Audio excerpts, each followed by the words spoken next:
നിങ്ങൾ എത്ര വൃത്തിയും പേനായിട്ട് ജീവിച്ചാലും ശരി, ദൈവം കാലത്തിന് നമുക്ക് ദൈവം സെലക്ട് ചെയ്ത് തരണതാണ്.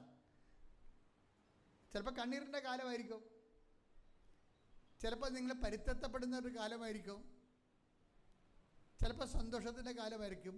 എല്ലാവരും വിചാരിച്ചിരിക്കണം എന്താണെന്നറിയാമോ? നമ്മൾ ദൈവത്തിനൊക്കെ അറിഞ്ഞ് മാന്യം മര്യാദക്ക് സുവിശേഷമായിട്ട് ജീവിച്ചാൽ നമുക്ക് പുലിവാലൊന്നും ഉണ്ടാകത്തില്ല, സമാധാനത്തിൽ ജീവിക്കാൻ പറ്റും. എനിക്ക് തോന്നിയിട്ടില്ല, സത്യമായിട്ട് തോന്നിയിട്ടില്ല. എന്താ കാര്യം?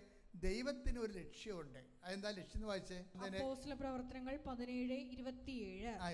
അപ്പോസ്തല പ്രവർത്തനം 17:27. ഇത് അവർ ദൈവത്തെ അന്വേഷിക്കുന്നതിന്. എന്താണ് ഇത് പ്രശ്നം?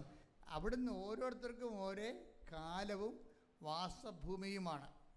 അതായത് ഓരോ സംഭവങ്ങൾ ജീവിതത്തിൽ നടക്കുന്നത് നോട്ട് അവർ കൺട്രോൾ, നമ്മുടെ കൺട്രോളിലല്ല. ഈശോ ജീവിതത്തിൽ അഡ്രസ്സ് ചെയ്യണത് കുരിശാണ്. ഈശോയും പറയും, മക്കളെ, കുറേ കാര്യം ദൈവത്തിന് മാറ്റാൻ പറ്റും, ചിലത് ദൈവം മാറ്റത്തില്ല. എന്താ കാര്യം? നിത്യതയെ കണ്ടുകൊണ്ട് തരണ സംഭവമാണ്.